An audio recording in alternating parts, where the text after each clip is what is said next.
But I Can you played repeat that? Would you repeat that? Yes, they said I had magnetic unself-consciousness.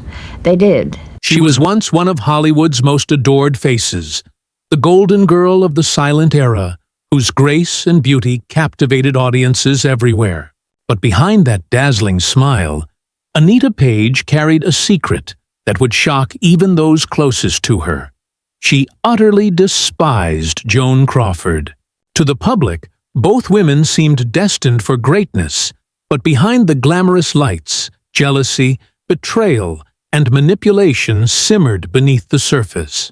Anita never forgot the humiliation, the icy stares, and the ruthless ambition that tore their friendship apart. For decades, she stayed silent, letting time bury the pain. But as the truth finally came to light, it revealed a darker side of Hollywood's golden age. Born Anita Pomares on August 4, 1910, in Flushing, New York, she was the daughter of Helen and Marino Pomares. Her father, a hairdresser of Spanish and French descent, and her mother, of Scottish and English ancestry, gave Anita her striking, dark-haired, light-eyed beauty. Growing up in New York City, surrounded by the energy of the 1920s, young Anita dreamed of performing. She began her journey as a film extra, one of countless hopefuls working for little pay and no recognition. But those early experiences taught her the rhythm of studio life. Her big break came through a friend, actress Betty Bronson, who introduced her to assistant director Henry Hathaway. He saw her potential and arranged a screen test with MGM producer Harry Raff, who quickly signed her to a contract.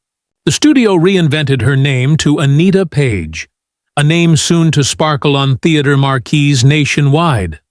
Her breakout came in 1928 with Our Dancing Daughters, opposite Joan Crawford. The film captured the spirit of the flapper age, and while it made Crawford a star, it also showcased Anita's talent and beauty, turning her into one of MGM's brightest new faces. But behind the scenes, the relationship between the two actresses soured. Crawford, fiercely ambitious, viewed Anita as competition, and her manipulative behavior left deep scars. Still, Anita's star continued to rise. In 1929, she conquered the transition from silent films to sound with the Broadway Melody, the first talkie to win the Academy Award for Best Picture. It made Anita one of the most beloved actresses in Hollywood, second only to Greta Garbo in Fan Mail at MGM. She starred in one film after another, gracing magazines and red carpets, living the dream every young actress longed for. Yet, even at the height of fame, her personal life was marred by heartbreak.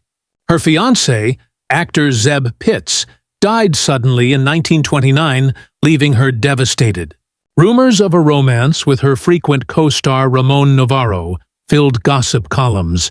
Though their relationship was likely a deep friendship rather than a love affair, Anita's beauty and charm also caught the eye of MGM studio head Louis B. Mayer, who allegedly pursued her relentlessly. When she rejected his advances, Mayer reportedly sabotaged her career, allowing her contract to fade. By 1932, Anita's meteoric rise had stalled, and she was quietly pushed out of the spotlight. In 1937, seeking peace and normalcy, she married Navy Lieutenant Herschel A. House and walked away from Hollywood for good. Together, they built a quiet life in Coronado, California, raising two daughters, Sandra and Linda, away from the public eye. Her long, happy marriage lasted over 5 decades until Herschel's passing in 1991. For years, Anita remained one of Hollywood's forgotten stars until the 1990s, when she made a surprising return to acting in small independent films. No longer chasing fame, she simply wanted to enjoy the craft that had once defined her youth. In her later years, Anita became known for her quiet dignity and conservative values. In 2008, at 98 years old, she publicly endorsed Senator John McCain for president, calling him a true American hero, a reflection of her patriotic spirit and the military life she had shared with her husband. That same year, Anita passed away peacefully in her sleep at her Los Angeles home, closing the final chapter of a life that had bridged the silent era and the modern age of film. She was laid to rest in a private ceremony at Holy Cross Cemetery in Culver City. Anita Page's story remains one of glamour, heartbreak, and resilience.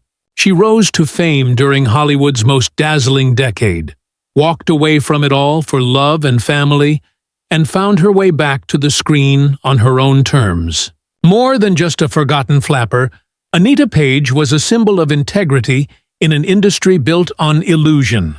A woman who chose happiness over fame and whose quiet strength continues to shine long after the lights of the silent era faded.